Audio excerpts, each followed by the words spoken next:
Will you take roll? Devaney? Here. Frederick? Here. Cabells? Absent? Koenig? Here. Irwin? Absent. Kingsworthy. Absent. Leash. Here. Nicholas. Here. Ortman. Absent. Thank you. Next item on the agenda is approval of the agenda. Move to approve the agenda. Second. Any discussion? All those in favor? Aye. All those opposed? Motion passes. Next item on the agenda is approval of the August 3rd, 2023 regular meeting minutes. Move to approve the minutes for August 3rd. Second. Any discussion? All those in favor? Aye. Aye. All those opposed? Motion passes. Next item on the agenda is the Zoning Board of Appeals report, Commissioner Friedrich. Madam Chair, we had one case in our August meeting, the new discount tire that's going in on the south end of Mission Street. Wanted a variation or variance from the sign ordinance to have a larger sign than we allow. In the course of discussing that with the representative, they admitted they can meet the code, so we couldn't approve the variance, and it failed. Thank you. Next item on the agenda is communications. We did not receive any communications. Thank you. And next item on the agenda is TC 2301. All right, so let me just get my notes here. So at the work session in April, the Planning Commission heard an update about zoning for economic opportunity. When staff summarized the feedback received during the project's outreach process, and the Planning Commission had adopted a draft schedule of work sessions for the years of 2023 and 2024. So during that time, the ZO participants, they recommended the additional flexibility in existing driveway width requirements to first allow for better truck access in certain situations, and two, to ensure that the zoning ordinance is not in conflict with the requirements from the Michigan Department of Transportation, MDOT, which may require wider driveways in certain situations along thoroughfares that MDOT has jurisdiction over. So that's Mission Street, High Street, west of Mission, and Pickard Road, east of Mission. So at our June and August meetings, we had a work session and the text amendment introduction. And the Planning Commission discussed and provided direction and reached general consensus to support the attached draft text amendment that is in the packet. So currently, driveway widths are limited to a maximum of 24 feet in CD4 districts and CD5 districts. This limit was imposed to help advance the goal in the city's master plan to make Mount Pleasant more walkable. More specifically to Mission, the master plan called for reducing traffic speeds while still maintaining a safe and efficient traffic flow. Narrower driveways, combined with creating more cross-access connections between businesses and encourage driveways to be combined, will help reduce the number of crossings and increase pedestrian safety in the corridor. While 24 feet of maximum width is a good standard to ensure that pedestrians are not having to cross wide driveways, MDOT has been requiring 30 feet in most cases, that's the design standard for two-way driveways along thoroughfares that are really having traffic, like Mission Street, to ensure that rear-end accidents are avoided when vehicles slow down to access the site through the driveway. And then the City Departments of Public Works also agreed that a 30-foot driveway may be more suitable along such busier thoroughfares. Therefore, the city worked with MDOT and Public Works on the zoning text amendment that you see, which would allow for driveways to have 30 feet in width along Pickard, Mission, and High Street west of Mission. In particular instances, MDOT may require wider driveways to accommodate site-specific design solutions. So for example, if a particular use foresees large trucks coming in and out of the site frequently, they may need, let's say, 39 feet in width. In those cases, the zoning text would allow for such wider driveway along MDOT routes. However, the applicant would need to incorporate increased pedestrian safety designs. So examples, as I mentioned in our previous work session, could include, but are not limited to, the reduction in the number of driveways within the site, the combination of driveways between adjacent sites, the incorporation of materials and elevation of the pedestrian way at grade, which would force vehicles to yield, or the addition of a medium refugee island to shorten the crossing. Ultimately, the proposed text amendment will codify the existing practice by acknowledging engineering principles while balancing that with the city's vision for more inclusive and safe streets for all legal users of the right-of-way. The proposed text amendment also includes allowing residential development to design 18-foot wide driveways within CD4 districts to match the standard in CD3L and CD3 districts. So the requested action is that the Planning Commission recommends the adoption of the text change 23-01 at the City Commission. Thank you. Thank you. Any questions for staff? I have a question. The increased maximum driveway width from 24 to 30 feet on High Street west of Mission, the first mile of that are residential buildings. Would that apply to them as well? They could have a 30-foot wide residential driveway? No, so for residential, they have a separate rule, which is 10 feet today, but that would be changed to 18 feet maximum. So that rule specific for that street it would not apply to the residential area on that street? It says in the text amendment, if not residential Okay. along those streets. So, Okay. yeah. Yeah, thank you. Thank you. Any other questions for staff? And I will open up the public hearing portion of this hearing. If anyone from the public would like to comment, please come up to the podium and state your name, and you're limited to 5 minutes. I don't see anyone here in person coming up to the podium. Is there anyone online that wants to comment? No one online? Then I will close public comment and open up discussion.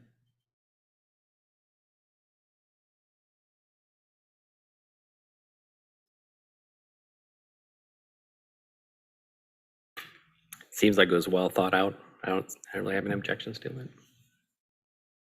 Does anyone want to make a motion? Sure. I move to recommend that the City Commission adopt text change 2301. Second. Any further discussion? All those in favor? Aye. All those opposed? Motion passes. Next item on the agenda is TC 2302. Thank you. So in the past months, the Planning and Community Development Department was approached by applicants interested in opening institutional uses that are currently not permitted in the city, or not fully reflected in the city's zoning ordinance today. The first one is the Isabella County Restoration House, ICRH, who is looking to relocate their current day shelter facility from 120 South Pine to 555 North Main Street to also be able to provide overnight accommodations. There are overnight shelters spread across church sites, as you all know, which can accommodate approximately 25 individuals from what we heard from ICRH. However, the need is much greater, with more than 150 homeless living in our community. ICRH plans to offer another 50 beds if this gets approved. The second item is a private provider that wants to open within University Park to a substance use disorder recovery service. So while detox facilities could be considered a medical use, basically a medical office with outpatient treatment, these uses are not fully allowed within the university area by the city's current zoning ordinances. The third item is that staff also flagged the need to allow adult daycare centers considering the aging population. In this case, countrywide, we have a 38.6% increase in just the past 10 years, and the ongoing need to assist disabled adults. So the zoning ordinance currently only lists daycare services for children. So at our June, July, and August meetings, we had work sessions and introduction. The Planning Commission discussed and provided general direction and reached general consensus to support the attached draft text amendment. In summary, the proposed zoning text amendment for institutional uses would first permit larger transitional housing such as homeless shelters with more than 16 occupants within CD4 general urban and CD5 urban center character districts pursuant to a special use permit. Permit smaller traditional housing such as domestic violence shelters with 16 occupants or less by right within CD4 and CD5, as well as in CD3L and CD3 character districts. Allow medical uses within SDRC Research Center special districts, which would enable detoxification facilities to come into those areas, while not hindering medical uses within SDU, University Special Districts, if service providers decide to purchase those properties from CMU. This tax change will also bring the existing medical use, McLaren Wellness Central, into compliance with zoning. And the last piece is that the proposed ordinance would allow adult daycare centers by right within CD3L, CD3, CD4, and CD5 districts, similarly to childcare centers. So the recommendation is that the Planning Commission recommends adoption at the City Commission level of tax change 23-02. Thank you. Any questions for staff? I'll open up the public comment portion of this hearing if anyone would like to come up and speak. And just a reminder, you're limited to 5 minutes. But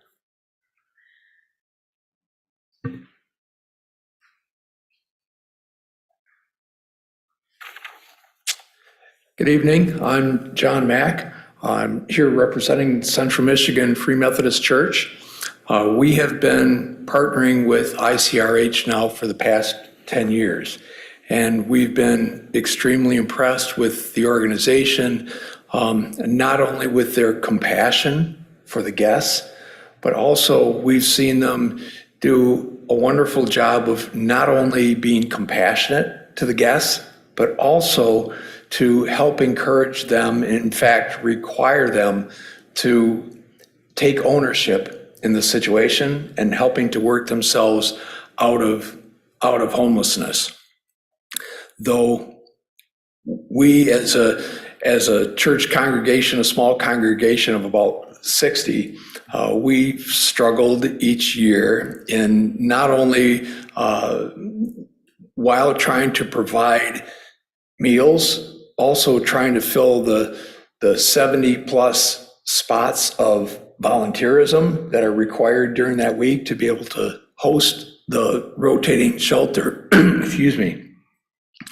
And though we are quite blessed to have a facility that allows us to be able to provide some form of privacy and dignity to the guests and families, sadly, not all of the churches that are within the ICRH group are able to do that. Many of the children and families, you have families with small children that are having to share a large space with the entire community of homeless guests that are there for the evening.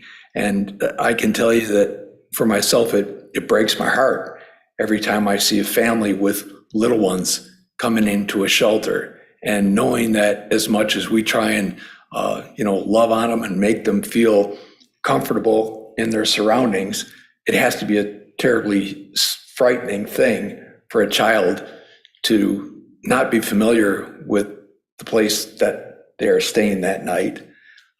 They're there for a few nights and then on to the next unknown place, which also creates difficulties for schools, for transportation, and so on. The idea of ICRH being able to have a permanent shelter that can have, for that short period of time that they are in a circumstance that sometimes only happens because of one life event in a family, that they have a means to be able to get out of that circumstance and have the children feel safe and secure and some sense of even short-term normalcy while they're going through that process. So I would certainly urge the City Planning Commission to adopt the proposed recommendation by ICRH. Thank you very much. thank you.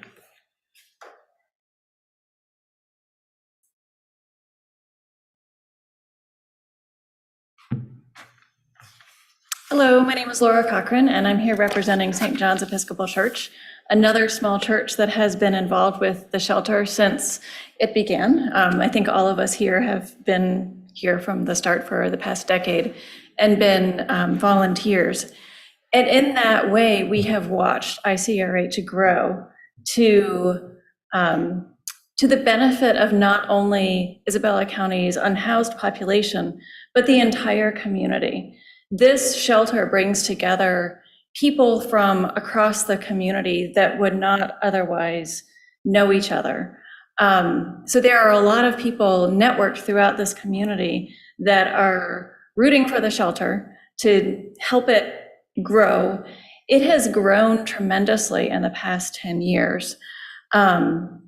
But the limitations that John described, that people going from one rotating facility to the next, and how each one is different and has different abilities to meet those needs, is just untenable for families, for single people, for young people, for old people. It's just, as much as we try to provide a safe, secure place, changing locations from one week to the next is just not as stable as it could be. And so I would also encourage the Planning Commission to adopt the changes and to allow us to build and to have a permanent shelter. So thank you very much. Thank you.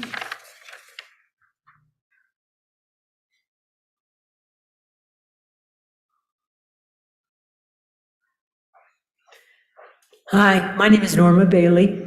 They probably said all I need to say, except that I'd like to approach it from the point of view of those of us who work the shelter.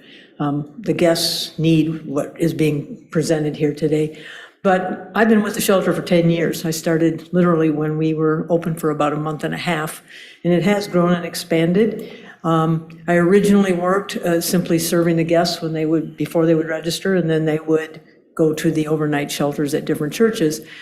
Now I work much more with setting up the churches. And what I mean by that is we have to have people who, not only the churches who have to transport all their things from one church to the other at the end of the week, but we also have people that need to do that. So my task, for example, is that every Sunday evening for the whole season, the 6 months, I go in at 5 o'clock and I set up the churches for that whole week. I don't mind doing it. I want to volunteer. But I think if we begin to think about, we have a homeless population, we have a population of wonderful people who are down on their luck or have had circumstances in their lives that they need to have our support, that I want us to be able to support them. And I think we can support them much more fully if we have a permanent place, so that we don't have all this transition, all these changes, because their lives are already pretty disrupted. And so I would very much urge this commission to also approve this change so that we can have that permanent shelter. I know that we will continue to provide services and we will continue to expand what we can provide by having that permanence rather than the temporariness.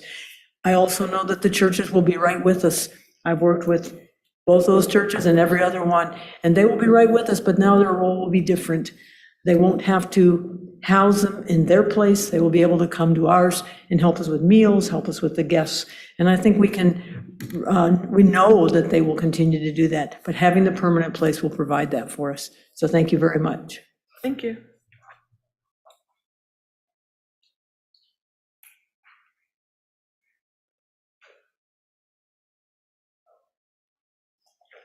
Good evening. Thank you for giving us this opportunity. I'm Dee Obrecht, and I'm the director of ICRH.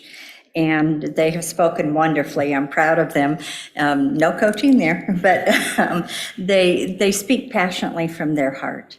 And they're all involved because they are passionate about this issue. From the management level, I want to inform you that it has been very beneficial over the last 10 years to begin as a rotational model. That allowed us, that was probably the most efficient way to begin these services, by providing just during the coldest months overnight shelter for homeless people.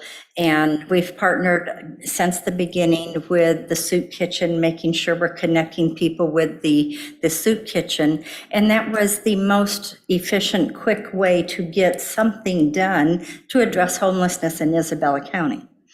However, over the 10 years, We have had many churches who either cannot support us because they may have a daycare that opens at 6 o'clock in the morning, or churches can no longer support us and have had to say, no, we can't host.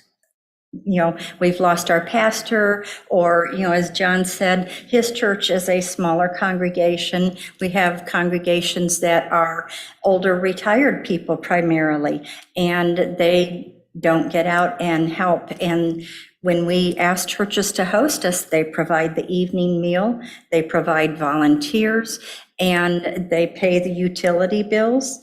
That's a lot on that church to host us. And we're very grateful that we work with 32 churches. And there's some that can't host and they partner with another church. But also from the management end, logistics is a nightmare. I'll be honest with you. Rotating our equipment from church to church, setting up that schedule, and it's becoming more and more difficult. I've been with ICRH for 3 years, and over those 3 years, we have had to replace 6 to 10 of our camp cots every year. They break. They're not meant to be put up and taken down regularly. They're not meant to be used every day. They're a camp cot. And we strain those supplies. And we're looking at ways that we can continue to serve the homeless, but become more efficient with our resources so that we can focus more on helping our guests become self-sufficient, viable members of our community, rather than, okay, how are we getting our materials around and where are we going next week? And, oh yeah, we got to contact the school buses to pick up the kids and everything. There's a lot involved in that. And we would like to start channeling those resources into helping the homeless become viable members of our community. Our mission statement says that we provide emergency temporary shelter and a pathway to self-sufficiency. And so that's what we focus on. And we focus on helping them become able to manage their own home and able to get off of the street. We can't do that for everybody, I'll be honest with you. But I want to leave you with some of the statistics that have come out just within the last month. The Michigan Poverty Task Force has now identified Isabella County as the highest poverty rate in all of Michigan. Their report says that we have 26% poverty rate in Isabella County. That's a lot. And I've talked to the Planning Commission about housing insecurity. For a single individual, the poverty rate is an income of just under $14,000 a year. For an individual one-bedroom apartment, the market rate is $800 to $900. And if you do that math, that's about $16,000 a year. And so even an individual person working a minimum wage job cannot afford their rent. And so there's a housing insecurity here. The Department of Education identifies that there are 150 homeless children enrolled in our schools. And so it's a real issue in Isabella County, and we want to continue addressing that. We want to continue serving the homeless in our community, but we also want to empower them on a pathway to self-sufficiency. And we can best do that by having our own facility and being able to move our resources, focus them on serving the homeless in our community.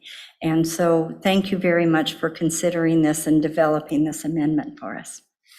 Thank you. Seeing no one else here in person to speak, is there anyone online that would like to comment? No one online. Thank you. I will close public comment and open up discussion. Move to recommend the City Commission adopt text change 2302. Second. Any further discussion? All those in favor? Aye. All those opposed? Motion passes. Next item on the agenda is TC 2303. In work session in April, staff provided a summary to the Planning Commission regarding the findings from the Zoning for Economic Opportunity outreach process, which included the suggestion that for residential development, the city should look at rules governing the ratio of house versus garage at frontage to ensure that starter homes can be more easily constructed. At your July and August meetings, work session, text amendment introduction, Planning Commission discussed and provided direction, reached general consensus to support the attached draft text amendment.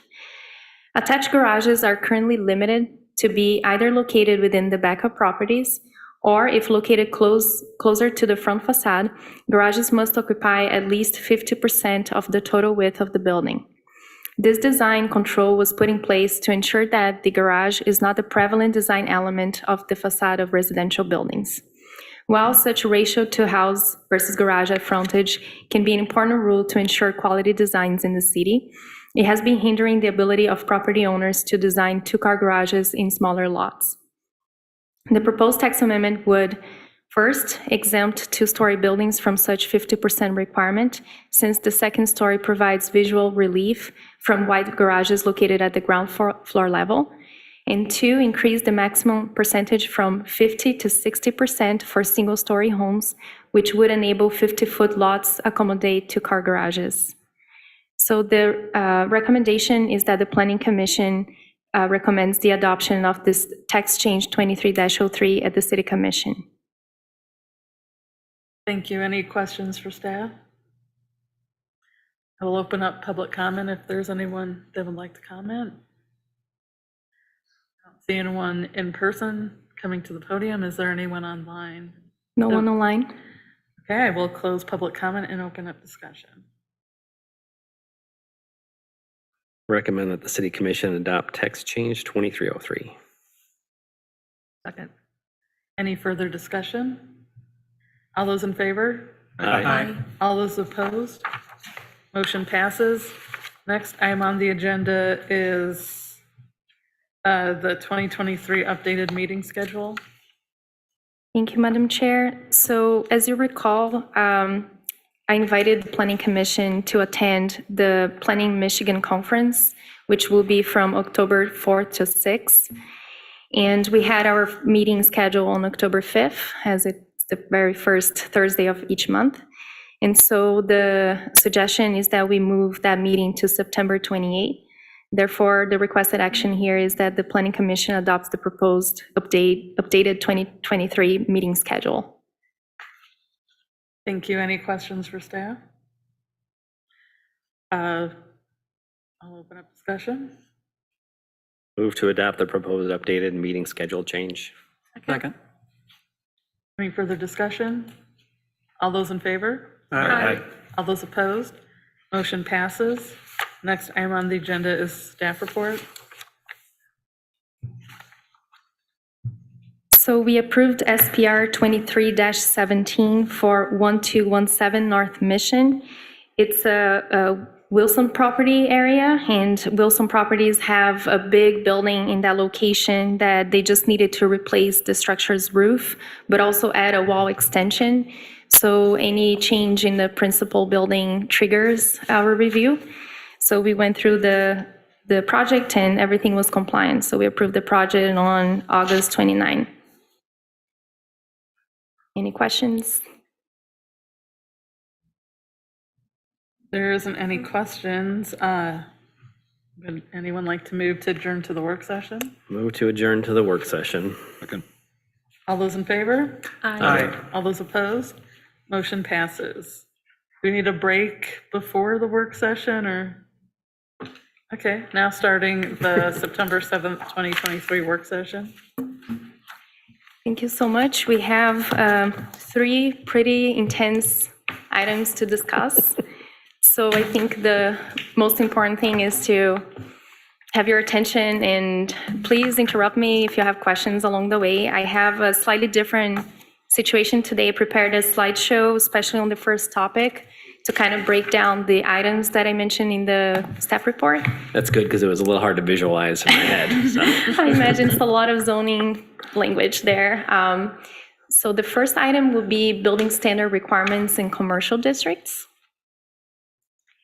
So I kind of broke down the presentation into these 5 categories, and I'll be going through issue and potential solution in each one of them to try to just break it down. So again, please interrupt me. So the first item that came about in the interviews, and also really my staff experience just processing projects and getting, phone calls from potential developers, that kind of thing. So currently we have pretty strict front setback rules, especially in City 5 districts. So it does allow buildings to be set back between 0 and 15 feet. However, corners, they have to be at the front lot line on both frontages, principal and secondary, as you can see in the diagram here. So the issue that was brought up is that this rule can be particularly problematic if you are designing a site that you anticipate a lot of cars coming in and out. So I took this example here. It's a building that's 15 feet setback, which is the current rule for lots that are in the middle of the block.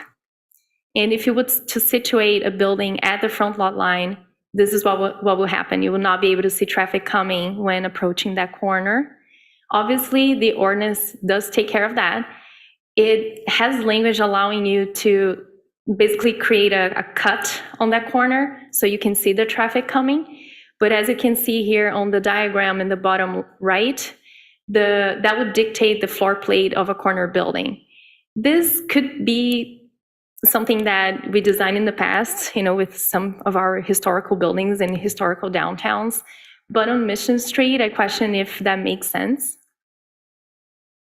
Yeah, 4-way stop would make sense there, but I can't see going 4-way stops all the way Oh, right. up Mission Street, so. Please don't. Nope, that's what I want, right there. I find it amusing that you picked that because I live on Maple, right? I live in Oh, Finch and really? Maple, and so I drive that thing all the time, and even with that setback, The you still 15 can't see feet? traffic because of all the signs Signs. and Yeah. foliage and stuff. It's a bad. I live on intersection. Kinney there, and Yeah. I take that. Yeah, I drive that all the as time. I well. drove that to That's- get here because I was dropping somebody off It's somewhere else. still difficult to see Yeah, even that so- way.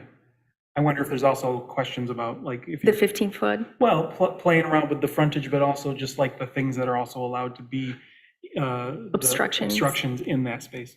Mm-hmm. Because Mission is full of that kind of stuff and all those, all along that way. There's all sorts of weird obstructions on that side of Mission, the northern part of it and whatever, so. Mm-hmm.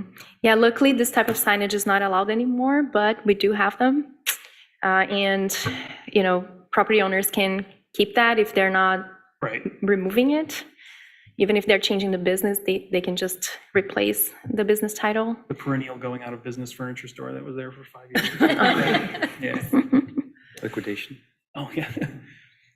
So I had proposed just to do a cleanup and allow all lots to be treated the same way. So basically request up to 15 feet.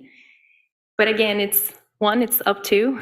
It cannot block corners. That is a language. And the way you have to measure that is by doing a 20-foot setback on the corner, as I showed here.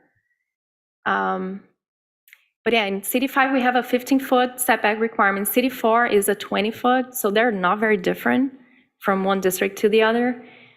I am not sure why we did 15 and 20.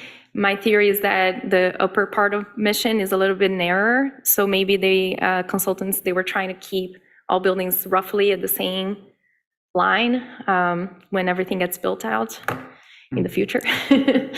But that's how it is today. So I'll keep going, but yeah, maybe if I can just get a feeling on Yeah, the I approach like here. the way the code is now. I like the way it actually looks, and it makes sense to me that on the corners, you would kind of set those as the pattern for everything inside. But for safety reasons, I think what you're proposing is probably a better solution to that. Because like I said, if it's a 4-way stop, everybody's stopping anyway.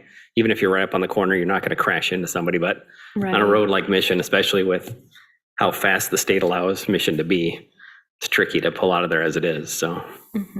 Now, I do have a question, because, so this is what the requirements are for the entire length of Mission, right? Mhm. And I think we had gotten to that setback when we were looking at the future vision of what Mission will be down by campus, where we're looking to have the medians and we're looking at having, these islands where it's a lot slower through there and there's like on-road parking, and that's like the vision where it would be a slower paced traffic, and it kind of matches where it would build it up to be like another downtown like this. But in the meantime, until buildings come down and are rebuilt. And the complicated thing about Mission is it is a Right. state highway too, so Yes. everything we want to do, we have to also okay with the state. So Right. it seems a little, Yeah. it's a compromise, but I think it's a safe one. Yeah, I think the issue was that when thinking about a slower mission, there wasn't enough research or perhaps discussion on what exactly are we talking about? Is it like 25 miles an hour, or is it 35 as opposed to 45?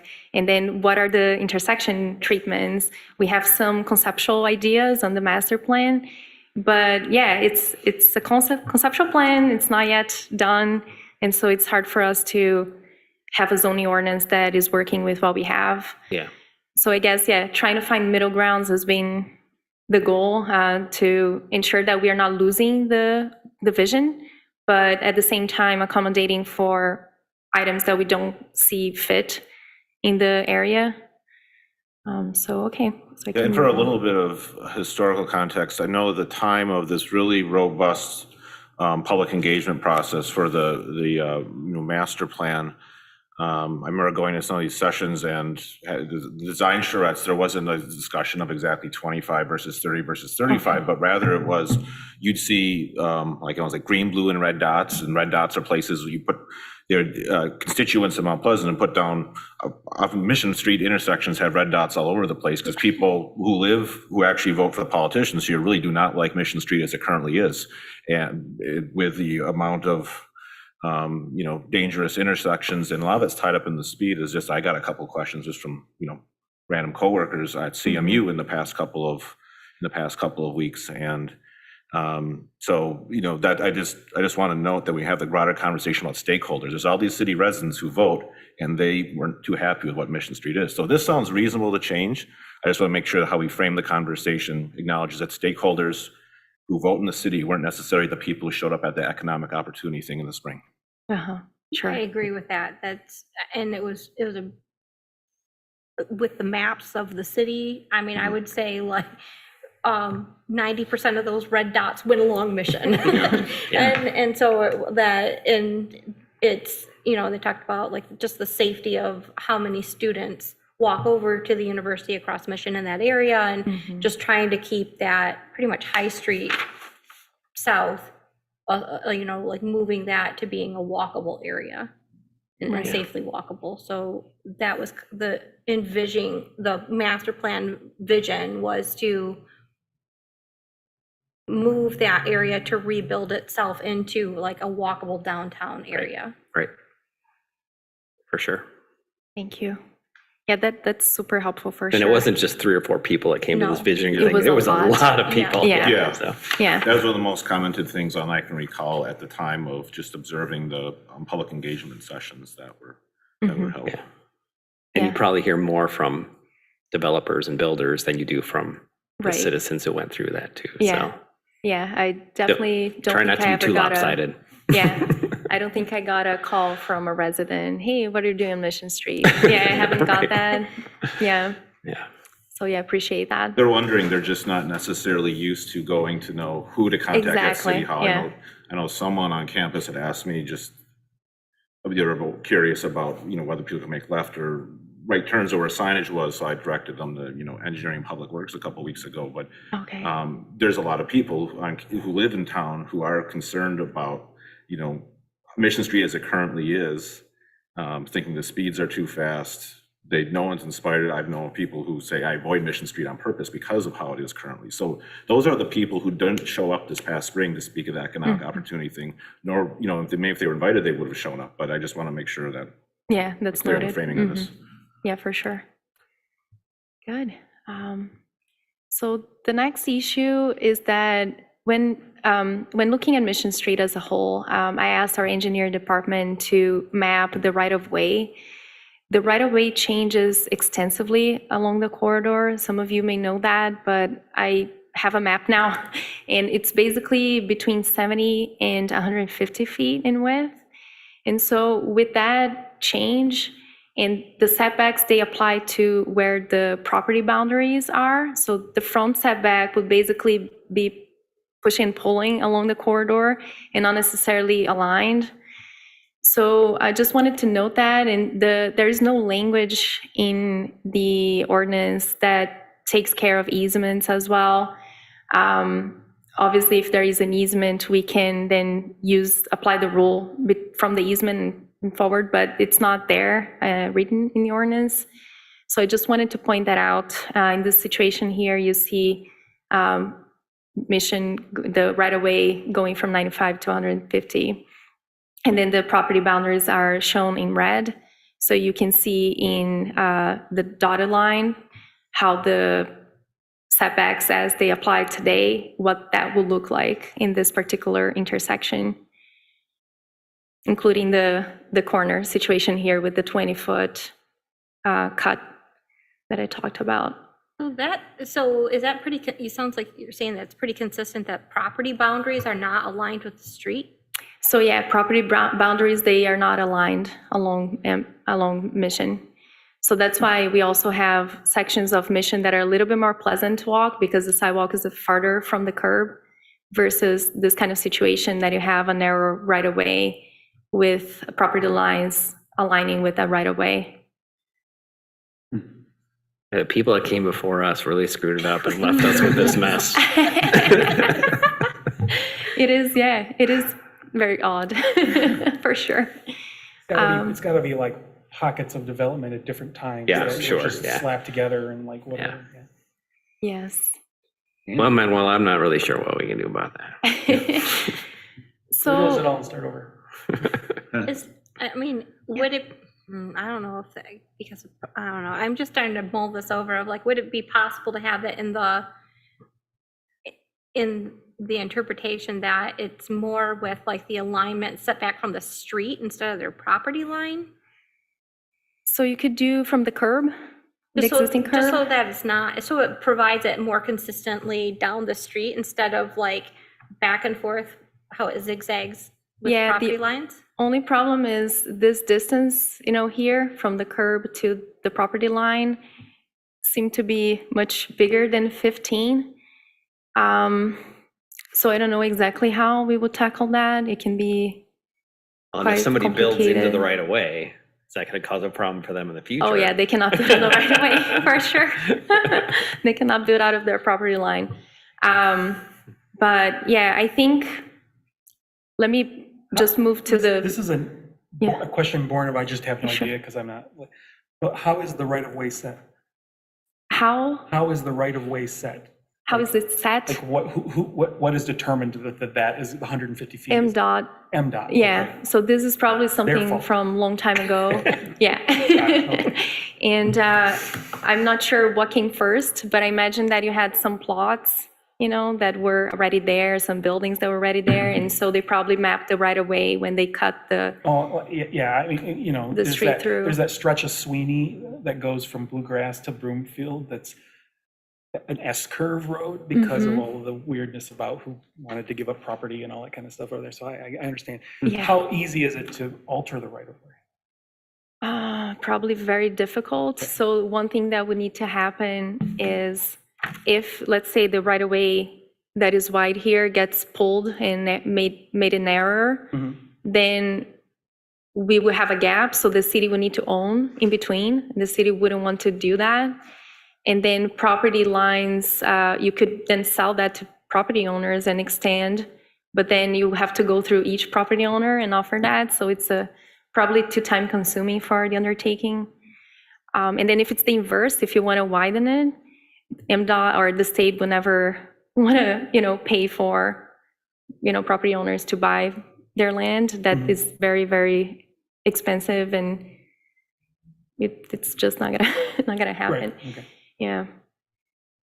So I spoke with the engineering department, and we were kind of throwing a crazy idea, not too crazy, but we were wondering what if going through the master plan and the sections that we have there for what we want Mission to look like in the future, it seems that it comes down to 100 feet that we need to fit the plan as we have in the concept plan. And I'll talk more about it later, but if that's what we need, we could try to, in the narrower sections, basically require wider setbacks or larger front setbacks to get buildings more in line with the rest of Mission, and map easements, sidewalk easements along that frontage portion. So then it's easier for the reconstruction project to happen when we have the funding.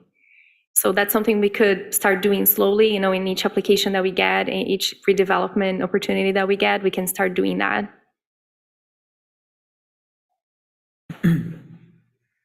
I like that. I mean, it sounds like it would provide a way to have more consistency along the whole stretch, so.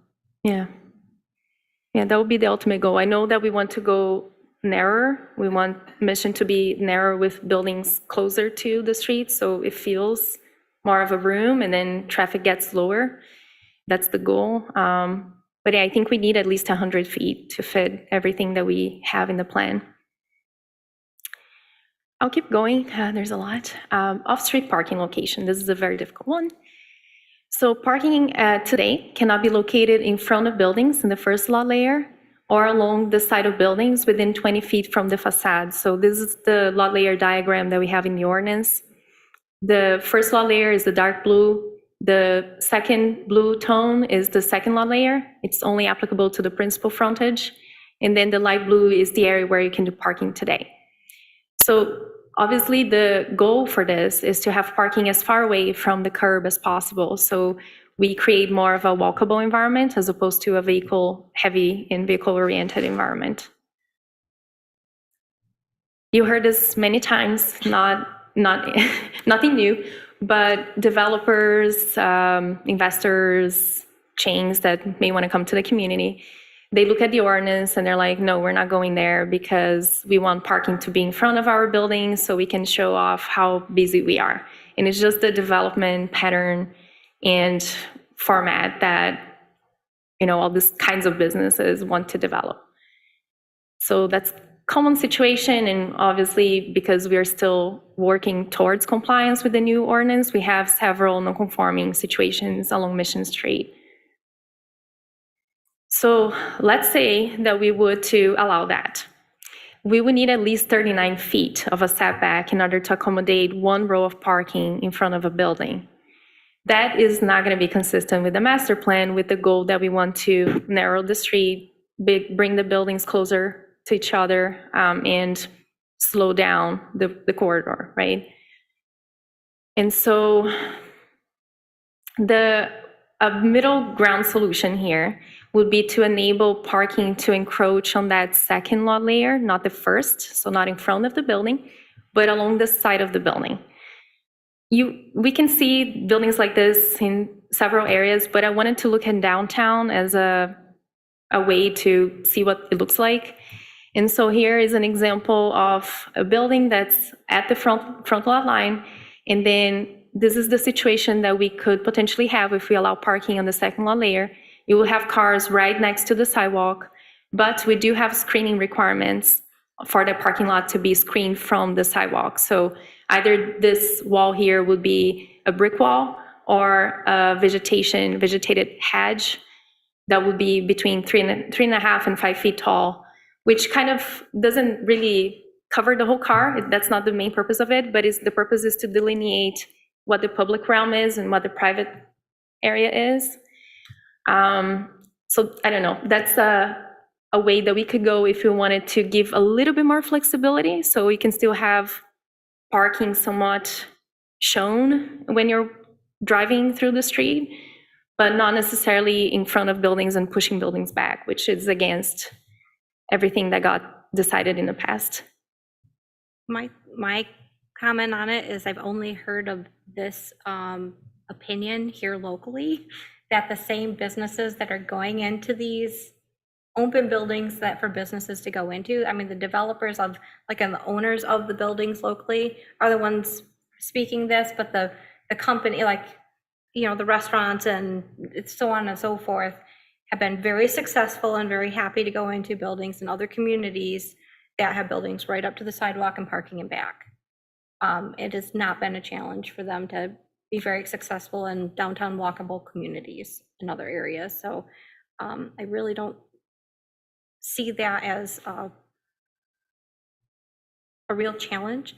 And I think when we're looking at that part of Mission, that we really are looking at developing it into a walkable community. I mean, these changes are really only going to happen when things like a property change, when a building's coming down and reconstructing. And really, we're looking at that area going from like the fast pace now to having some parking space on the street. So it would look really weird to have parking spaces like on the street and then parking right next to it on the other side of it. Like, I mean, the whole point is to have the building like a downtown. Parking on the street does slow traffic down too, making it safer for pedestrians. So that makes sense, parking on the street. But yeah, I would agree with everything you said. And when I go to a community I'm not familiar with, I'm looking for a particular place, I don't drive up to it and go, oh, there's no cars there. I'm not going to. No, my intention was to go to that place. So Right. they're open. I'm going to pull in regardless whether I see a car or And if not. I'm not going to a specific place, the place that's super busy is not the one I want to go to. So I find this Yeah.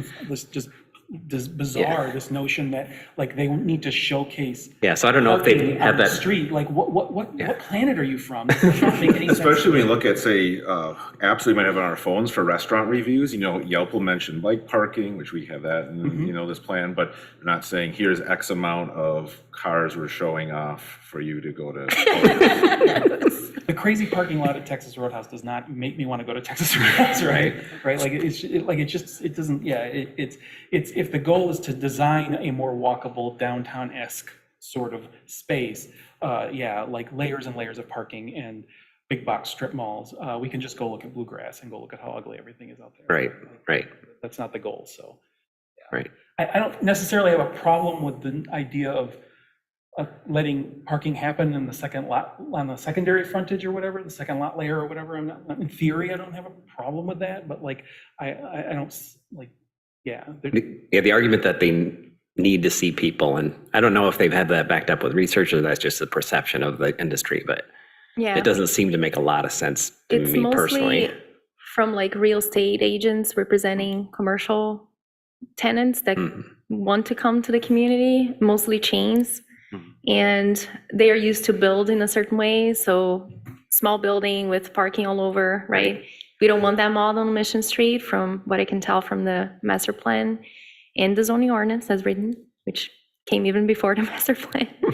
So I guess it's just a mismatching intention, or I guess the environment that this buildings or this potential tenants want to come. And I think the big problem is exactly what it describes. So we have a corridor that looks completely different than what the vision is, right? It's not reflective of At anything all. that we want to see.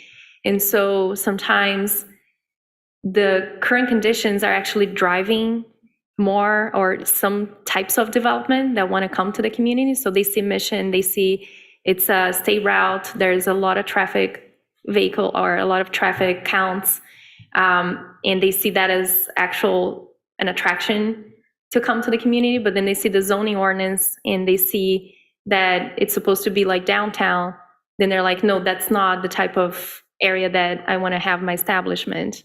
And then they call me and then they see that we have these rules and parking location and second story and frontage or setbacks, and then they disappear, right? After they hear that those are indeed the rules. But I don't know. I guess the question to y'all as the policymakers is, what are the types of developments that we want to see, the types of businesses, and we just need to make sure that the ordinance accommodates for what we want to see here in the community. Well, I would guess that most of the major chains would have several different footprints for their developments. And so they would say, oh, your community Got little is box- this we one? got box plans, let's put Yeah. box A here, we'll put box B Yeah, here. kind of like where Panera is too. That was the spot that was available. So they made it fit in there. And it's close to what we want for the ordinance, even though that was built before the ordinance, just because of where it's located in a parking lot. So clearly Panera was like, yeah, we can make that happen. So. Well, and it was the Fazoli's before Yes. that. Right. So the Yep. Fazoli's just happened to be built closer to the street than it was Right. farther back because of where it was in the parking lot. Right? Yep. But also, like in other college towns, I'll see like chains like Panera or Noodles and Company. They're right up on the street, like any. Like in downtowns. Oh, yeah, they're in downtown. Yeah. Yeah. With no parking. Yeah. With no parking. One thing I just want to be clear, so the presentation is mostly addressing Mission and not downtown at all. I Oh, I wouldn't know. change Yeah. anything downtown, yeah. Right, but I mean, the changes made to where Mission is in the zoning ordinance were to realize that vision because the overlay in the old ordinance was not getting enough people to develop that way. And if we make those changes, we'll never see what we want to see on. Yeah, and I would say if you're having those conversations with companies who want to come in, I mean, we had a large majority of the response of our stakeholders, especially the college students that live right there, that said they would shop more if they could walk safely to those those companies if they were right there. And they can't because but if the layout of it isn't conducive to it, you know, Right. it's going to be harder for them to shop there. But there's a large population that wishes they could shop there. So, I mean, I think that speaks to the potential of business that could really drive a very successful business to move in there. Yeah, I think some of that speaks to different echo chambers that every single community in the country or the world really has. But when I know at the time that the zoning ordinance was passed, some of the critiques were like, hey, wow, you have taller buildings on Mission Streets. College students never want to live in a taller building or on a busier street, but there's no shortage of college towns in the country where that happens, especially when you get students here from Metro Detroit who are looking for a bit more of a cosmopolitan feel. And obviously there's going to be, competing visions that way, but that's where I just, for example, that spot where the tire store is going in, Discount Tire, I couldn't help but think that somewhere there's got to be developers out there that see a vision, I know separate from CMU's enrollment issues, but see a vision for college students, want to be able to be walkable health professions and to other restaurants for both work and for dining and recreation, rather than being. Prime location right next to the health professions building, right? Yeah, prime location versus being out somewhere rambling Union Township where they don't know what to do, Yeah, wait no for the sidewalks. 1 hour bus to no sidewalks to get to campus. Yeah. Is that building really tall? Or it looks tall? It's presumably it's following the second story requirement, right? Discount Tire? Discount Tire? Yeah. Yeah, it does look tall because of that, but like, Looks like when you drive by, it looks huge. but it's also Yeah. close to the road too, so like it's. Yeah. And the only problem they had was the sign ordinance. They could comply with everything else, no problem. So. Yeah. I find it amusing, university spends a lot of time recruiting, in Metro Detroit and other the cities in the state or whatever. And then I saw marketing copy that was talking about how to, just for students, how to live and thrive in a farming community or a rural community or something like that. It was how they were marketing. Interesting. And I'm like, who are you recruiting to? If that's what you're like. I mean, yes, we're in the middle of Michigan or whatever, but like they're starting to like skew that marketing a little bit when it comes to like trying to get kids from urban areas to come here and then sell it as living in rural environment or whatever. Or international students that, given Michigan's demographics, that's a major employer in Mount Pleasant that is going to need to cater to people increasingly from elsewhere in a globalized society where people are necessarily going to show up and first thing to do is going to buy a car to drive in from some random housing project in Union Township. Mhm. So that's where it seems to me in the long run, there's a value in having that density, And close to walkable. campus. Yeah, have it there. walkable, close to campus, develop the areas around that, yeah. Yeah. To just go back to the specific proposed text amendment on the parking location, I think one good way to think about it is also what we want from that particular space. So if you have the building, you have the first 20 foot next to the building, that right now it's required to be vacant, right? Either you do a building along the whole frontage or you cannot do parking, so it has to be like landscape or something else. one good way to use the space is to create a semi-public space. Like if it's a restaurant, you can do outdoor seating, which is something that I think we all like and enjoy when you have some of those features on Mission. And I think it's a way to change what Mission feels like. So that would be a loss if we push the parking to the second lot layer. Then we don't have that space to do other types of places for people to sit, or, you know, maybe even if it's a bank, you could create some sort of like bench and. But does it become a requirement that they then have to put parking in the second lot layer, or is it just like a? No, just an allowance. Just an Yeah, allowance. So that it would be an doesn't mean allowance. that developers and people developing those couldn't do that anyway if they had vision. So, Right. yeah, so Yeah. if we change it, then they will be able to do it, but they don't have to. But they don't have, yeah, okay. Mhm. Yeah, for sure. They don't even have to put any parking right now. Yeah.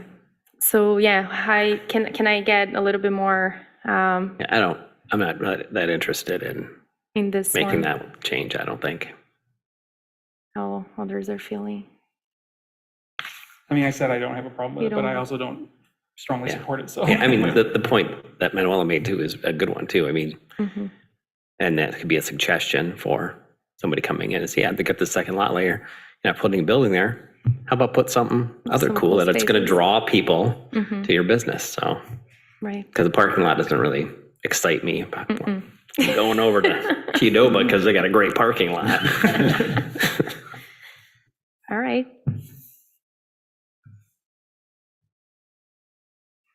So the third item on this one is minimum frontage build-out rules and side setback requirements.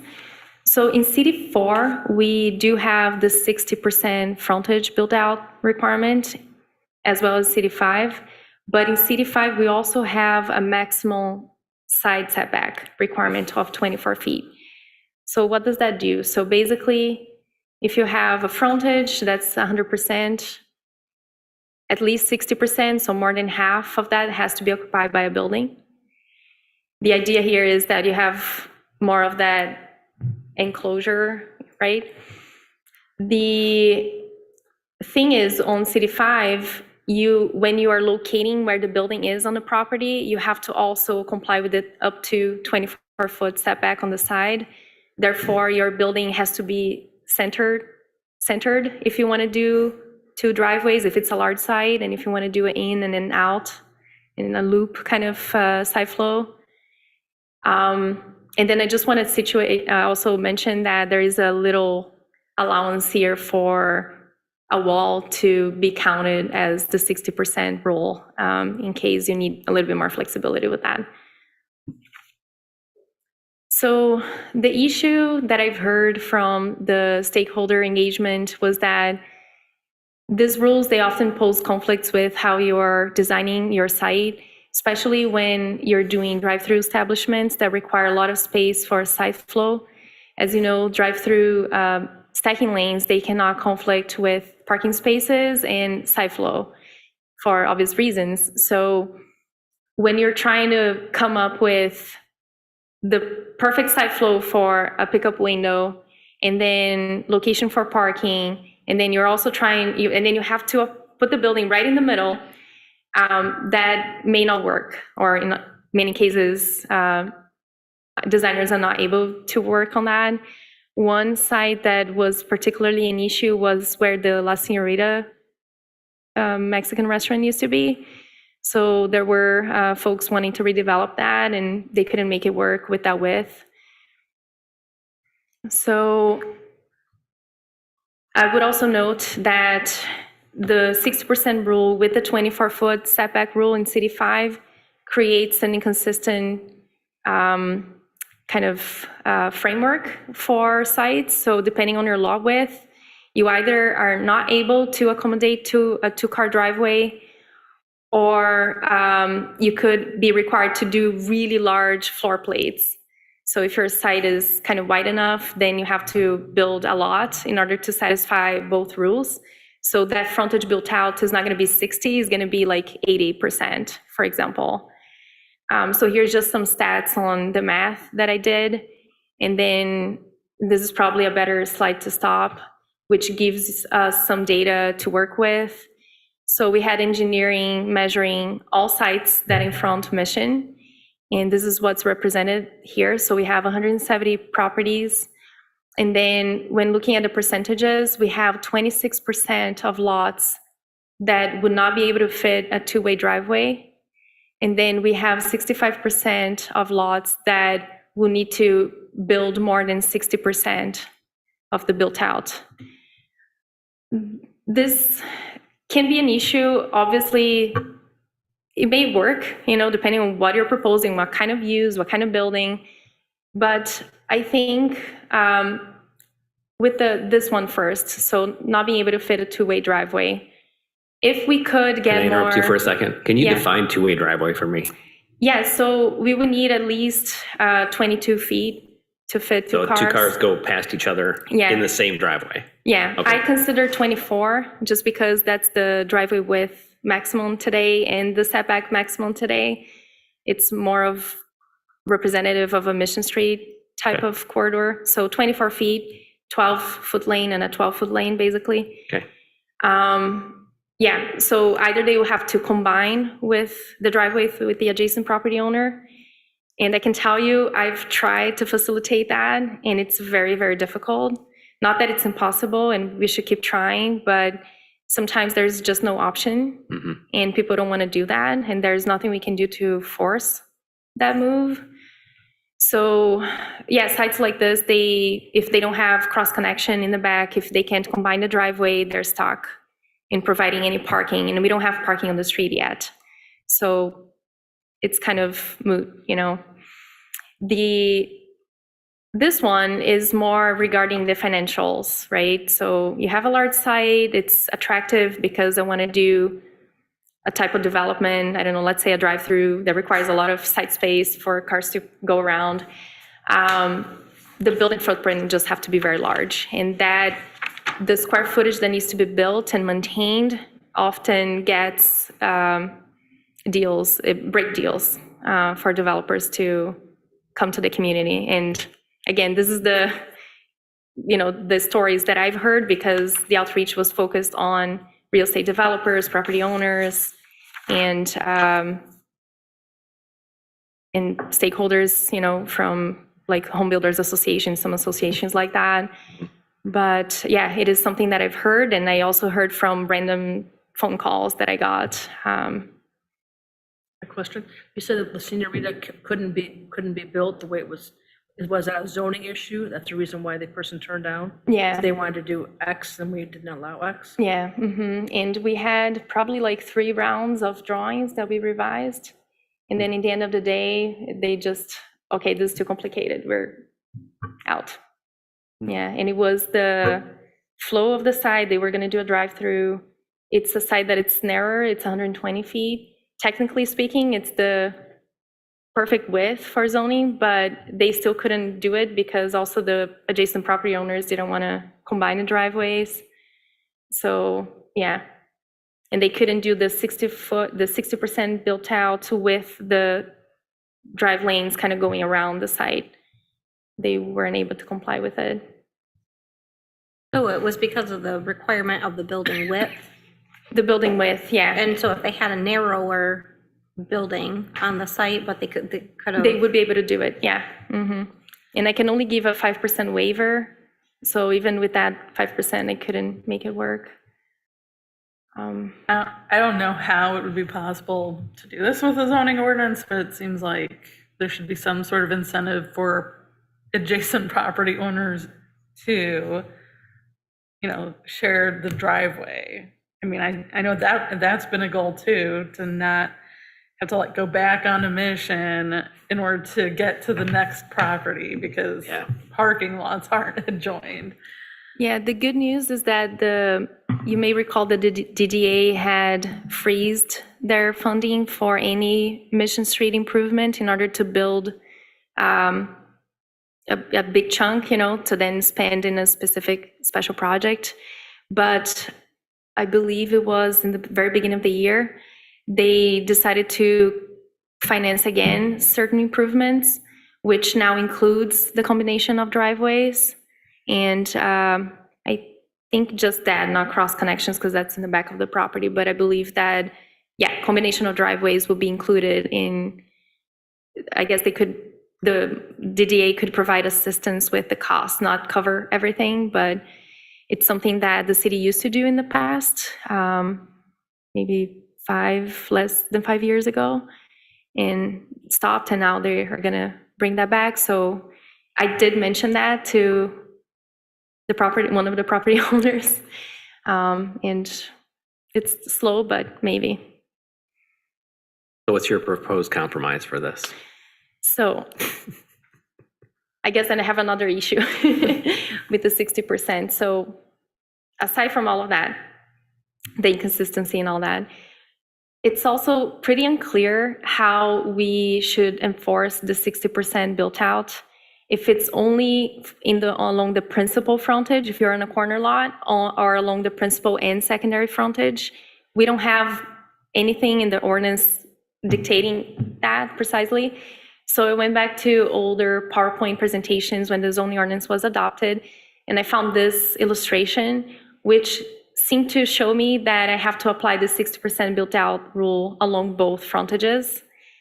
However, when looking at Discount Tire, is it Apen Way that crosses Mission? I think it's Mission and Apen Way. I forgot which. Apeen Way is down by Big Boy. That way? Yeah, So, yeah, Fairfield, maybe? maybe. That's where Rally's is. So one of those that the city built, Just I north think of we all can Discount picture Tire? it. Just north of Discount Tire that? north of Discount Okay, Tire. okay. So we're all familiar with that, it's Olympic Drive or something like Olympic that. Drive, yes, I think so.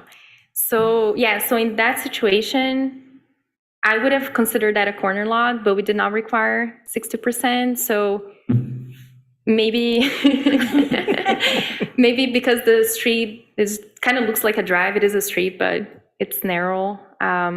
So anyhow, so I have this drawing and then I have that precedent. And I think all I'm trying to do is to have a predictable system. So the proposal here would be to, one, remove the maximum side setback on City 5 district, so basically make it similar to City 4 district, but still keep the 60% built out, because I think it's important for us to create more of a building massing along Mission. But then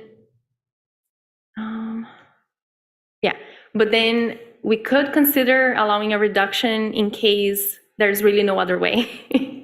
So in the case of the La Senorita site, if we tried all different interaction or all different ways to configure the site and site flow and everything, and instead of doing 60, they will have to do 50. They will need to demonstrate that that was necessary. So yeah, that's another way to tackle it. And then I was just showing here an illustration that we also have street screen requirements on the rest of the 60%. And didn't I tackle? Okay, and then I didn't put that in, I'm sorry. With the principal and secondary frontage, the proposal would be to just apply it to the principal frontage, because I think the donut-like block makes sense in downtown. And I have been seeing developers that are talking about some potential developments here, very exciting, hopefully coming forward to all of you soon. But they're not proposing parking. So it's downtown, it's great, that's exactly what we need. And so if there's no need for parking downtown, then we can create buildings that wrap the whole corner. But on Mission, we still need parking. And so it's a conflict. If you have a corner lot, you're not gonna be able to do 6% built out on both sides and do parking. Had you done this, La Senorita could have been changed. La Senorita is not a corner, so that was not the issue. It was more the 24-foot setback on the side with the 60% built out. And you said the zoning code now is not real clear on that anyway, so you went to the illustrations. You just want to make it more clear that it's only on principal. For the principal, yeah, the applicability of the built out requirement, the 60%.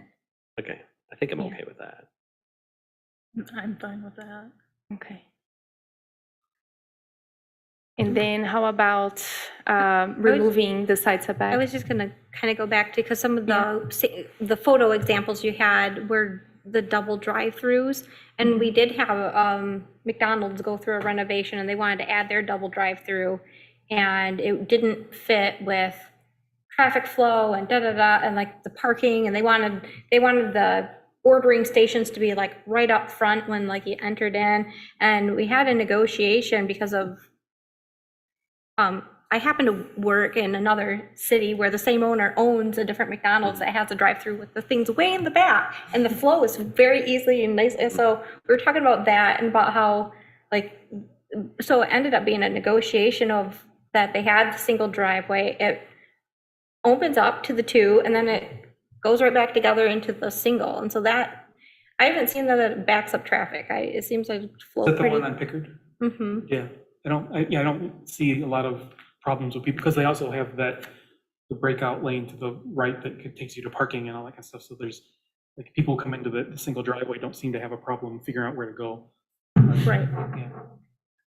I'll look into that. Yeah, thank So you. that might be an option for those that are really, like, they must have the dual ordering stations, you know, that we have a precedence of having a restaurant that does successfully have a single entry that uses dual ordering. And Mhm.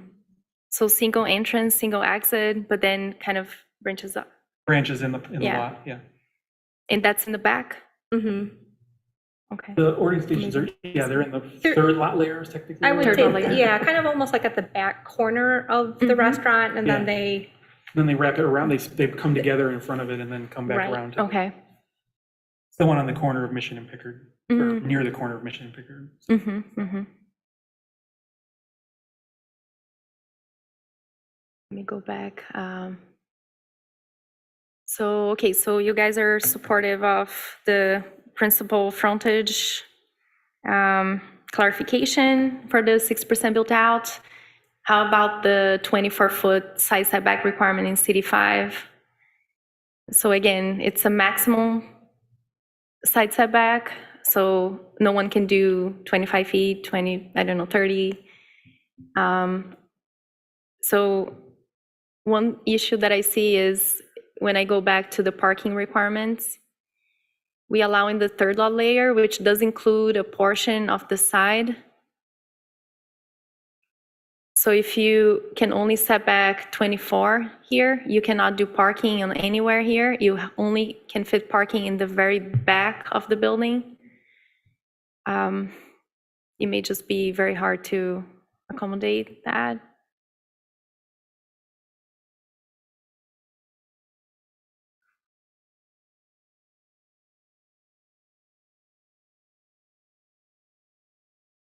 Yeah. Any thoughts, reactions?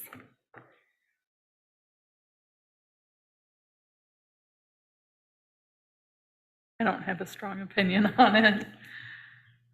Oh, and I see an arrow on my slide, which may be making you all confused. Setback, the proposal is the setback will be able to exceed 24, but today it can't. Just wanted to mention that.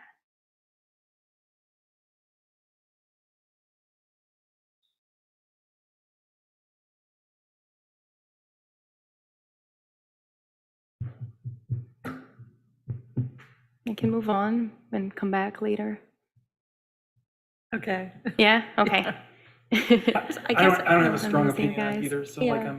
I'm happy to entertain it further or whatnot. But I guess I would love if you could, I have like a visualization of what it would look like if we did to remove the maximum 24, like some examples of what that would really look like, because The form-based code is really a lot of what does it look like? yes, yes, Yeah, I think the best way to visualize it is to put several parcels one next to the other and then the building massings with the setbacks. And then you're gonna be able to see that, like, in the CD5 district, all of the buildings have to be positioned in the very like middle of each lot. So then you have, let's say, 24-foot setback in one lot and then 24-foot on the other. So it's buildings and then 48 feet between them. Whereas in CD4, you can do variations, you can shift buildings back and forth. Sorry, I'll just go fix that.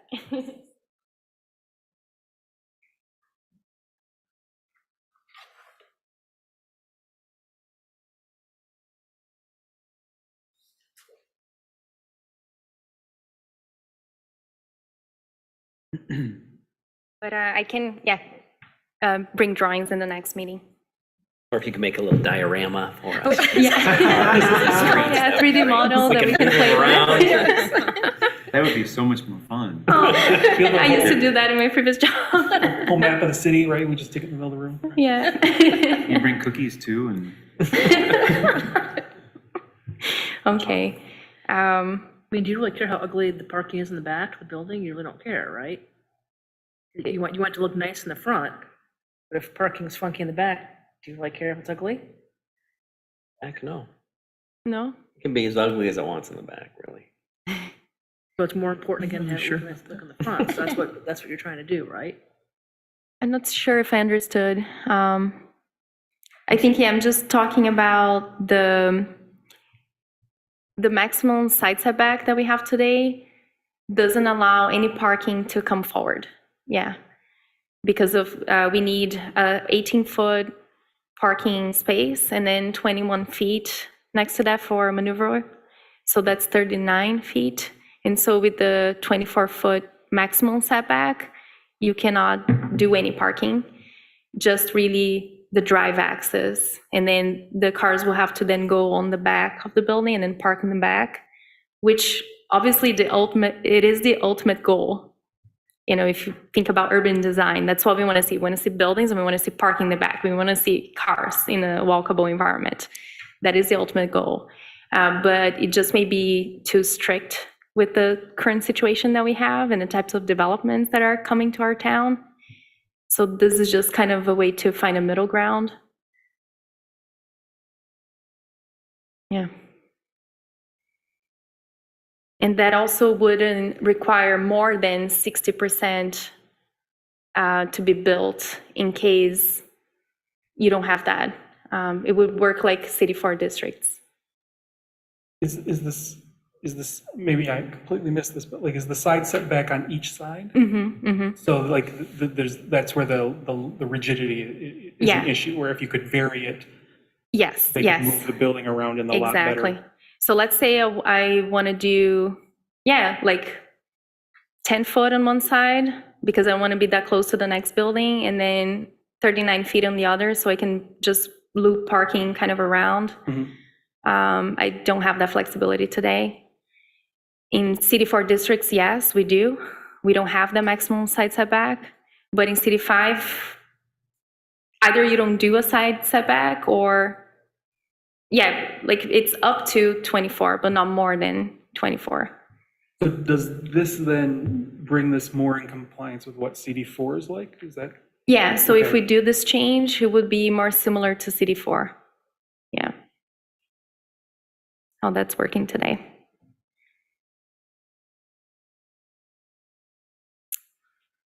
Matt, what do you It's not think? working here. I don't know why it's not working. I think there's a lot of small tweaks that can be made. I'm still not convinced when you look at all the stakeholders that showed up for the zoning ordinance 5 years ago, and other things, you actually get a representative sample of the city, you don't have that same echo chamber that apparently where people at City Hall have heard from this spring. Mhm. And I think without the institutional memory, it's an issue. Right.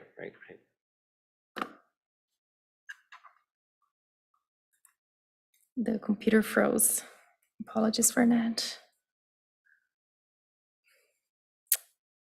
It's really determined to update, isn't it? Now downloading 17 different things. That's crazy. Okay. There we go. So the last small piece of this item is the two-story requirement. So today we have, as you know, in CD5 districts, so South of Mission, you have to build 2 stories. And the 2-story requirement goes up to the second lot layer. So basically you could create a first floor and a mezzanine that goes up to 20 feet from the building facade, which is exactly what Discount Tire did. For them, it worked well because they needed space for tire storage anyways, so they were able to comply with that. There are other types of uses that they really don't want to get into the business of having a two-story buildings. Either they don't need the space, or if, I guess the rule has been interpreted in many times when I get calls that they have to become landlords and have to rent and basically have to build a second-story residential and then rent units and all that kind of thing. So I always, of course, explain that that's not the rule. The rule is just that you have to have a floor, you have to have 2 stories. And ultimately, really the goal here is to have more of a building presence on the street for urban design purposes, for the walkability goal. Aside from that, we do regulate ceiling heights. They have to be at least 11 feet within both CD4 and CD5 districts. So what I did, I looked back into a report that we used a lot in New York City. It was just about sidewalks and the user experience on walking in different sidewalks with different types of environments.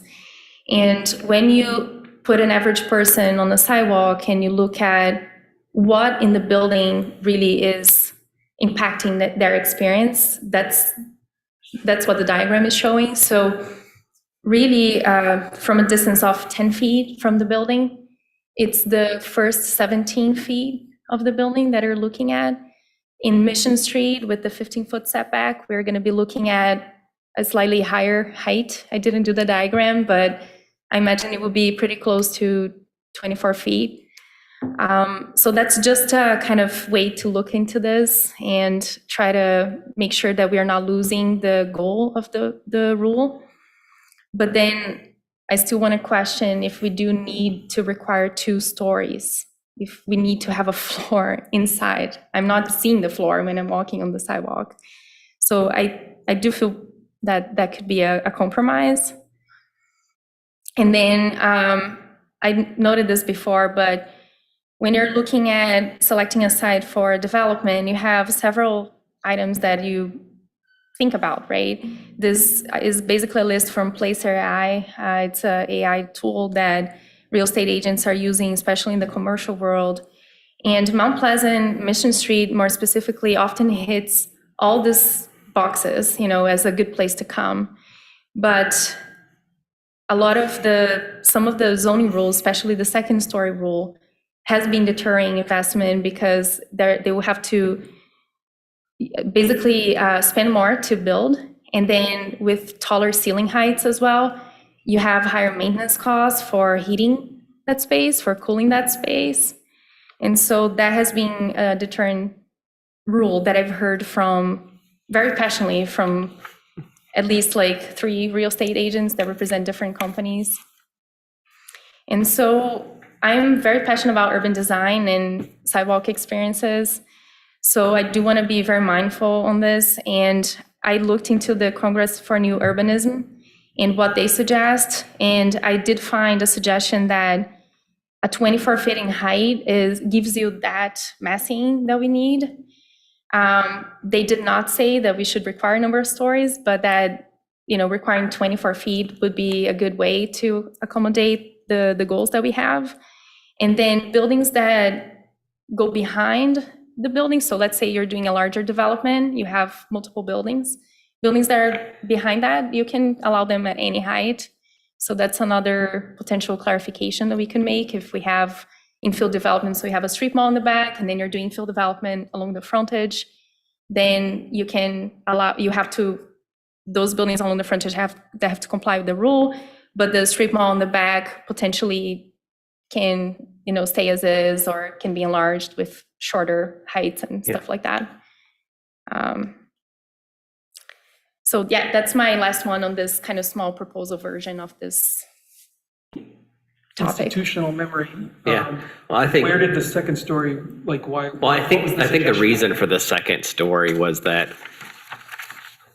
with the old code, we were more limiting on what you could do in a certain zone, but with the form-based, it's more open to what you want to do with the building. It's just how it looks in the front. So probably the 2 stories was to encourage multi-use buildings.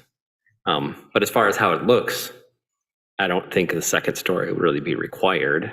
So I'd be okay with just making it the height of a 2-story without actually having a 2nd floor in it. Even though it does take away the encouragement of the multi-use, I can see, again, if Discount Tire wanted to, I can't see them renting the top for anything really. Just make it a good price. And I know some people. Hey, I stayed in the apartment above Stan's for a year. That was a pretty great apartment. Well, in downtown, I do like that. I like residential up above and businesses below. I think that's really cool, but I sort of can't see anybody, I mean, people do, because I've had friends who lived in Western Island apartments back in the day and all that kind of stuff. I can't imagine anybody who wants to live on the south of Mission above like the strip mall, whatever, or like the way that like the Chipotle building is stuff like that. That just doesn't feel like a neighborhood to me at all, right? Yeah. So like, but eventually it will. well, sure, but like that's I'm less like, oh, well, I'm less, it doesn't, I'd be happy, I guess, in making sure that if people want to build 2nd stories and want to build that kind of stuff, that they should find ways to encourage them to do that. Yeah. But like, I don't think there should be a requirement. But I think even just requiring the height of a 2-story building would encourage them to, hey, Maybe we can make some more money if we put somebody upstairs too. Yeah, So, yeah. so I'm good with that. Sounds good. All right. So this is just a summary of everything we talked about. I don't have to repeat it. I guess I'll just come back to the group with more on the 24-foot setback for City 5. And then to kind of finish at least this first topic, I wanted to just talk about more generally, and this is the time for y'all to give me all the information that I missed from the previous several years on how everything got to where it is today. So the feedback is that not just stakeholders, but internal staff in the city, when I started, they voiced this concern and kind of confusion on why we decided to map the very same district in downtown and along the south part of Mission Street. And the impression that it is given to those wanting to come into our community is that, like someone that doesn't know anything about Mount Pleasant, they're representing a client, they look at our zoning ordinance just to see what the rules are, to see if it's even allowed. So they look at the use table usually as a starting point, and then they start looking at the other rules. They go to the City 5 district page, and they see this set of pictures that are all downtown buildings. And they're like, well, this is what the city wants to see along South of Mission. This doesn't reflect at all the type of project that my client wants to do, because they want to come to Mission because there is a high traffic volume, it's next to CMU, therefore there's a lot of potential there for students to come into the establishment and so forth. So the questioning that I came from that side is what I just said, and then internally at the staff level, there is even the downtown director, we were talking about this, and she was like, why are we wanting to compete with downtown? Why we wanted to recreate downtown elsewhere in the community? And so that's kind of like a broad policy question that I ask. And then just looking into the master plan, I found in the economic development section, we had a goal there on how to take Mission into the next level, right, into the next step regarding what retail is going to be and so forth. So there's so much to unpack here, but I put just this words in my memo that considering how online shopping may go about, how stores may shrink in size and be more focused on the experience that users have, and how those same stores may need more space for warehousing and fulfillment centers and so forth. Should we just stop for a second and then think about what is Mission the place to perhaps get into some of those conversations and see then what the zoning designation will look like? Or do we really want to continue this pathway of having the same treatment that we have in downtown on the south part of Mission? That's the main question that I have. And then if the planning commission is interested in exploring other ways that we can treat the zoning piece of South Mission, then we need to start with the master plan. We need to start with revisiting the master plan. And then I just wanted to note, I put in a footnote in the memo that we do have money, potential a match funding that we can apply for with the RRC. So MEDC, because we are RC certified, up to March next year, we have up to $50,000 that we can get from the state to conduct any planning work, which can include a master plan update. So I just wanted to plant that seed in your mind. We haven't used that in the past 5 years. And if we don't use it by March next year, we lose that option. We get other $50,000 to use in the next 5 years, but then we lose the previous $50,000 that we didn't use in the past 5 years. So anyhow, I just wanted to gauge your interest on this topic on Mission. I would say historically, I mean, we really looked at that there already really is in existence 2 downtowns here. And it's not that we were looking to build a second one to compete with the old downtown, but that it already is functioning as another highly trafficked business area. And so to make both of them what the community is asking for them to be. And so, I mean, there had been discussions of even creating along, I think it was Main Street, some even open visual, like an archway that is like, so that when the students are standing in their yards, or their home that they're staying or in rental or student house or whatever, they could look down and be like, oh, there's a downtown down there. And it draws them to walk down to old downtown. But it's also looking at, there's so many students and people that live right at that south end of Mission because of campus and because of apartments that are on the other side of Mission, that to have that to be a safe, walkable community downtown also in that location. Interesting. I think the archway was going to be on University. Was it University? Yeah, I think Okay. Where the yellow chair is now. But also like the Bluegrass Mission intersection's like a nightmare. Mhm. Yeah. And I know I've heard before there were talks of a roundabout going there, but I don't know if that's ever happening. Skywalk.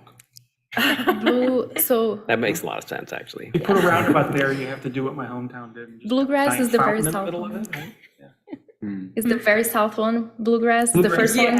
Yeah. So yeah, MDOT is still really, really looking into it. And they did say they have funding and they are designing a roundabout there. And they are trying to prioritize that. They don't have money for everything else, but they understand the city's goal with reducing speed on Mission. And so at least if we get that roundabout, their idea is that it's a kind of an entryway to the community. So I don't know when that's going to happen precisely, but they're talking about it still. I But think at other, that point, then it makes more sense to actually have residential areas there. right. And part of the process too was when Mission had all those red dots, it wasn't necessarily always the traffic and how you can't cross. It's really ugly. Mhm. And you put green dots on places in town that you loved.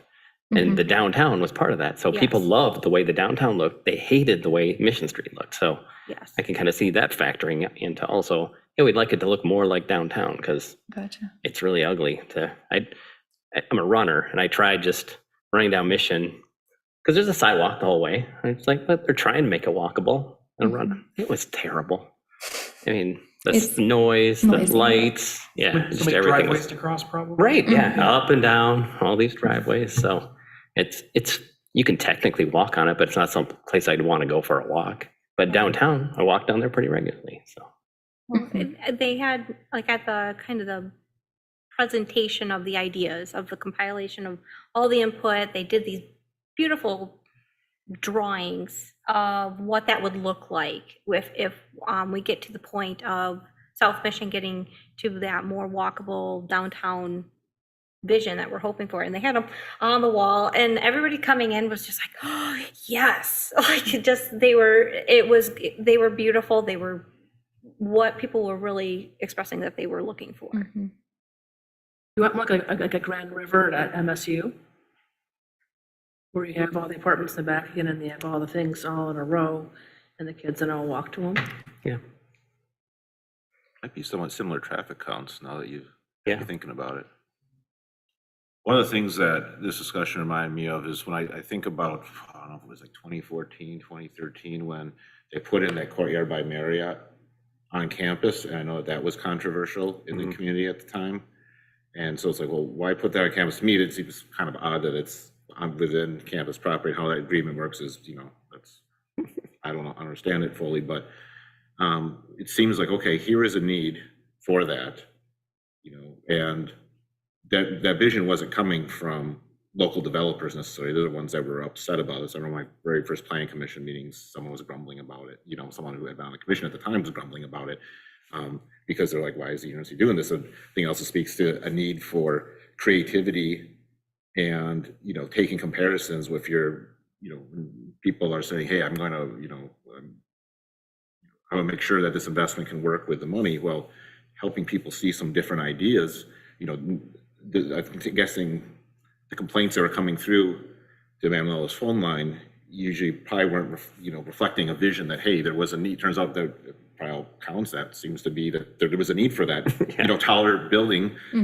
No one was thinking of sticking it on Mission Street. At some point, presumably CMU and Logical, whatever the company was, said, well, we need something at, this kind of hotel at this price point in this community. And we just weren't seeing it before. And so that's what ended up being located where it was versus, I know at that time, Mission Street buildings were not allowed to be more than 1 story tall. Right. And so then it would have been a lot easier. Maybe that would have happened. Just it's hard to have, deal with all these what ifs. But I can't help but think that somehow there is,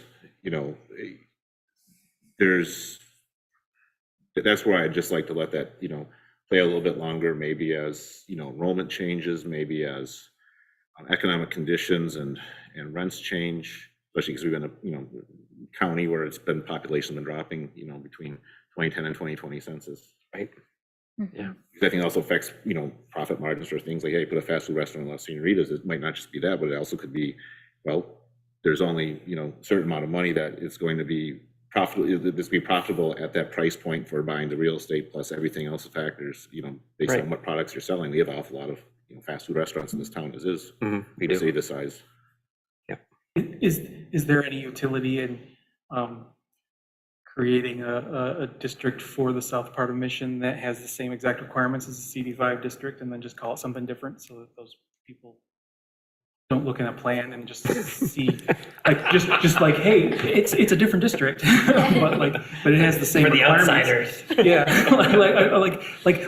like if the issue is that why do you have the downtown and this and all that kind of stuff? Like, if you want to create a separate district for Mission, that doesn't mean we have to change all the requirements of it. That just Right. means you're Right. creating a separate designation so that Yeah, that it's easier for people to grok that it's a different area, but it's, because we have different districts that have very similar characteristics together. Anyway, they're just designated different for certain different uses and stuff. So like that's, like what you were describing, Manuela, in terms of some of the, say, staff confusion and other confusion seems to me like it could be solved by just designating it as a different district, but that doesn't mean we have to abandon all the goals of everything that we want that to look like. It just creates a separate designation so that folks Yeah, the can downtown easier is a see that they're historic different. district. And Yeah, like Yeah. you don't even have to change CD5. You could keep CD5 and you could change Right. the downtown's designation to something cool or hip. CD5 historic. CD5 historic, right? Yeah. yeah, CD5H. CD5 Historic Character right? District, and Historian here, so I'm yeah, I think like, Yeah, I think Matt's making a good point too. It's just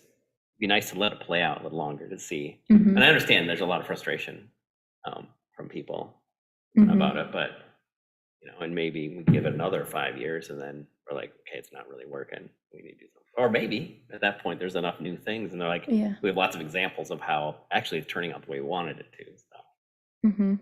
I mean, Mission's a complicated thing too It because is. it's a state highway. Yeah. And There's a lot of other things going on there. So that's always going to be a challenge.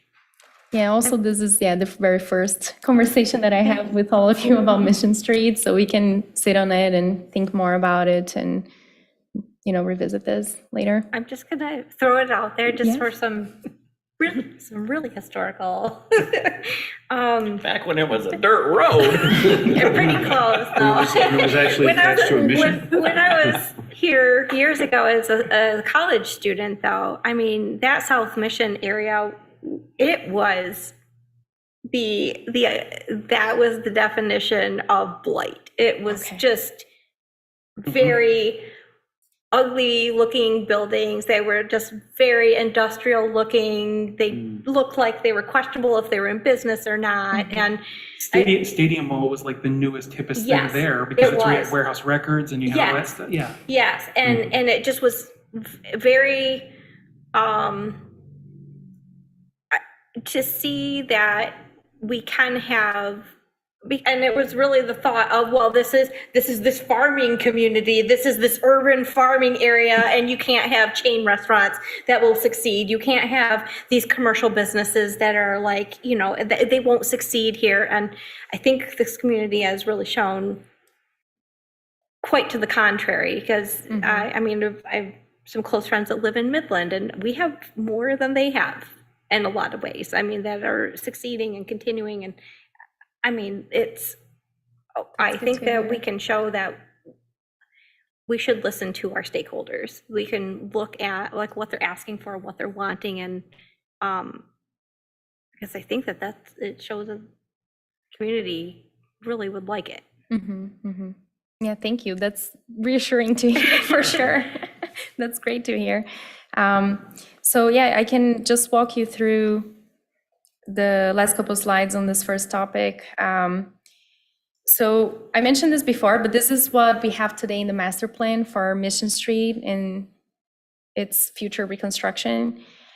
So we didn't have dimensions on that. It was a conceptual plan. So I worked with engineering to put some dimensions and did some precedents and research on different documents that talk about street design. It comes down to roughly 103 feet that we need to fit this section as is.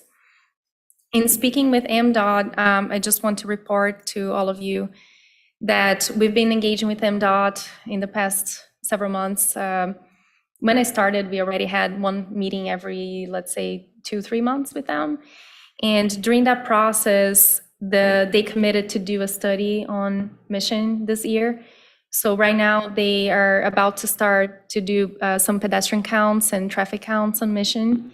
And then they're not going to do a full study like they had promised before, but they're going to do the counts, the traffic movements, so turning counts and that kind of thing, to figure out the existing traffic patterns. And then once they have the modeling done, the next step is to apply some of these design strategies into the modeling and see if that's feasible, considering the traffic flows and et cetera. So some of these features may impact the corridor and may not be allowed by them, by their engineers, but we're gonna learn more. They promised by the end of the year.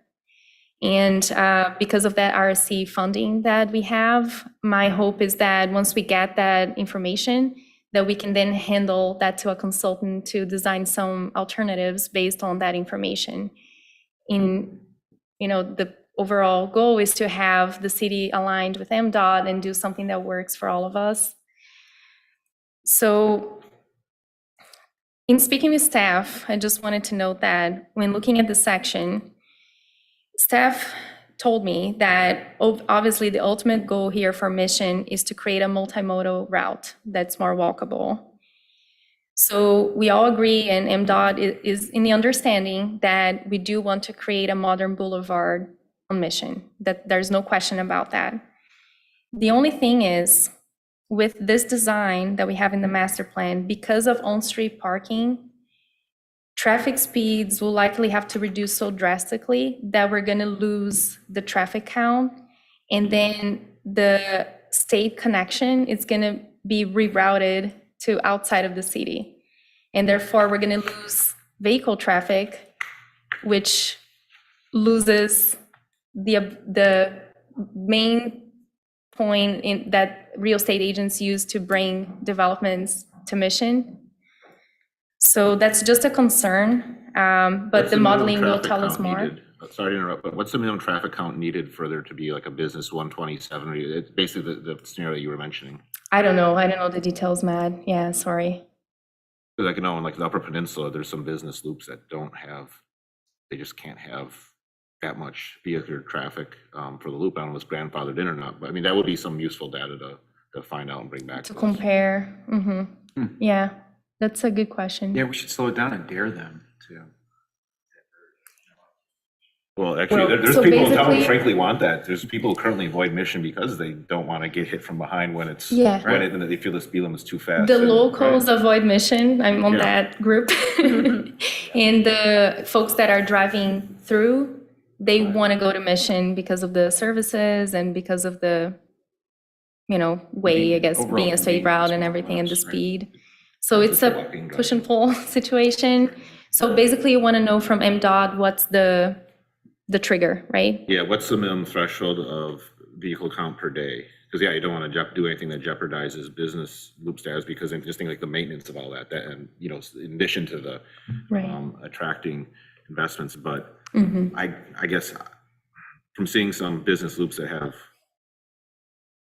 way less traffic than I think Mission Street would have to have, on a summer day when campus is not in session, I can't help but think that whatever diversion is going to go on is going to go below that threshold, but I don't know, so that's where I'd like to Yeah, know 'cause more. there's not really another faster alternative route north through the city than Mission. So I can't imagine there's going to be, we're going to all take Fancher now, Oh, God, no. Right, I guess But- Isabella but- Road. But like if in terms of thinking about what Isabella would be like the one, right? But like in thinking about examples of diversions affecting the core business route or whatever, when 127 was extended down, all those old 27 loops through DeWitt and St. John's, how did that affect their towns, right? How did that affect the business quarters of their towns? That would be something interesting to look at. Again, historian hat, I'm sorry, but like looking at historically, what did that do to them when the highway traffic diverted away? Because to get up to Central from the south of the state, you had to drive through Lansing and DeWitt and St. John's and then get up to Ithaca, and then you got back on the highway and stuff. And now it's just all a straight highway. So like they still have business quarters though through those cities, but how did it affect them, right? In that sense, like that would be also a useful Yeah. comparison sort of data point in terms of trying to look at if there were a diversion to happen, right? But would that- I'm gonna also, just to provide a different perspective of like how much of the drive-through traffic that's coming through on M20 is really stopping and providing business. I mean, are they driving through, or the main population of business, I think we can easily see that the main business on Mission is South Mission versus like north of High Street, that, they kind of struggle a little bit.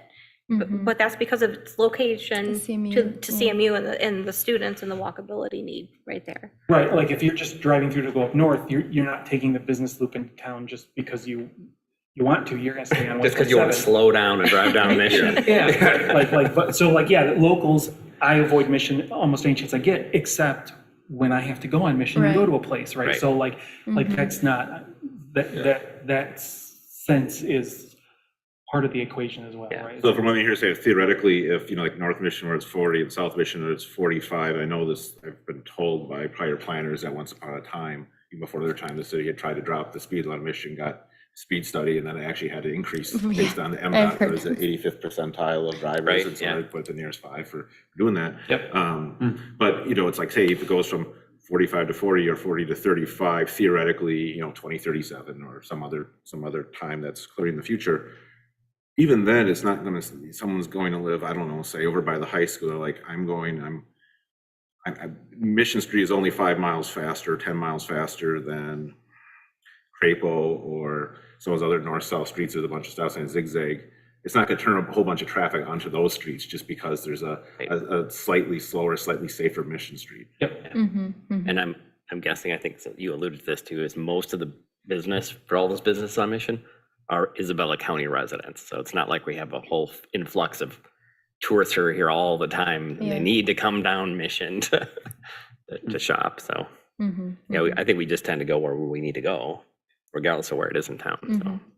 Yeah, those are really good points. Yeah, I also wanted to know what are the maximum speed limits and corridors that look like this particular drawing, just to see what's possible here. So I always thought about a reduction from 45 to 35, but then if MDOT says that off-street parking has to be at 25 miles an hour, then the question is, what does that do with rerouting? So, yeah, I think that would be good topics to learn more about.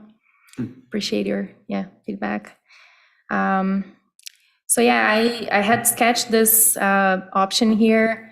So I drafted this with engineering. They were like, okay, what if we didn't have off-street parking and we had all buildings at the front facade, so aligned with the curb, like the zoning ordinance is today, and then we have parking in the back?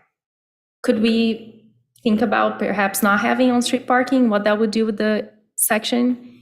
So we looked into shared pedestrian and bike pathways.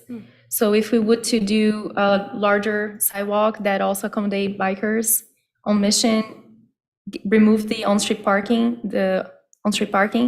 then we're looking at 103 becoming 86 feet, which this section then will be able to be accommodated along a big chunk of Mission. There are some sections that are 70, but this could be a compromise that potentially could work in case we are not able to accommodate the on-street parking with MDOT analysis, but we'll learn more in the next Okay, we should talk about it several again months. then. Yeah. So anyhow, this large proposal idea is to reassess the master plan and the zoning treatment on Mission. I think I'm hearing, not right now, let's pause, let's see how this goes moving forward. I'll be collecting, situations like the La Senorita side, but I guess we did get far with the small proposal. Some of the items, it seems that you're all okay with, except for the 24-foot setback that I'll need to look more, and then except for the parking on the second lot layer, that I think the consensus was not to do that. So I think we can propose a small proposal introduction for you guys and go from there. Okay. How are y'all feeling right now? Do you want to move on to the next item, or would you like me to tackle this in the next meeting? I'm not particularly excited to discuss the required stacking for drive-through establishments because we all had a thoughtful conversation in 2022, about that. I can see at the bank, you don't necessarily need 200, but I have seen even, I think one of the planning commission meetings last year, there was a case where Arby's traffic went out on the street that night as I was driving to planning commission stuff. And it's like, this is why the 200 feet represents roughly 10 cars, and maybe there's differences we can do and do the double stacking at some point. But I'm not too keen on revisiting that given the relatively short duration of time that's passed. And I also, given community demographics, I don't see a big influx of new fast food restaurants showing up. Maybe some going out, some going in, but there's also certainly certain markets that'll have for those. So I don't think it's important to examine that at this time in the near future. And even the part 3 one on the floating overlay district, I'm happy to sit here when people, discuss it, but I'm not seeing it as particularly important to discuss at this time. Okay. Did Arby's need to have a smaller sign? Was that a city thing? If Arby's has what? Arby's has a dinky little sign now after they went and closed it for a week and did painting. Can that be their new sign now? Yeah, they didn't come to planning, so I don't know the details of it, aside from just passing by and seeing the change. It seems that it's just a repaint and a sign change. Yeah, because they used to have a big tall one. Now it's just a black one I would miss if I didn't know Arby's was there. I would pass it by. I'm not a big Arby's fan anyway. If they made enough of a change, then it would trigger the new code. And the sign code has a lot of options, but the old sign was not compliant with it, so that could be. Or they just decided to make a new sign on their own, I don't know. to become It's much compliant. shorter again. If you didn't know Arby's was there, you would probably drive right past it. Suddenly so hungry for Arby's right now. I wonder why. So do we want to adjourn the work session then? Well, I think this the second item would generate enough discussion that we'd probably go another hour, and I don't really Yeah, want right. to. That's what I'm afraid to do because that. of the history, and it's not something I'm bringing up. So you probably have more history about Yeah, this. well, we had a So, floating zoning before too, so yeah, a lot of Yes. history in that too. yes. So, So I can revisit this. Do you want like next year? Is Sure. that what you want to do, or next meeting? sure, and I would agree with Matt on the drive-through stacking. I think we need a little more time to see how it plays out before we can make any changes to that. Yeah. Consensus? All right. Move to adjourn? Second. All those in favor? Aye. All those opposed? Meeting adjourned.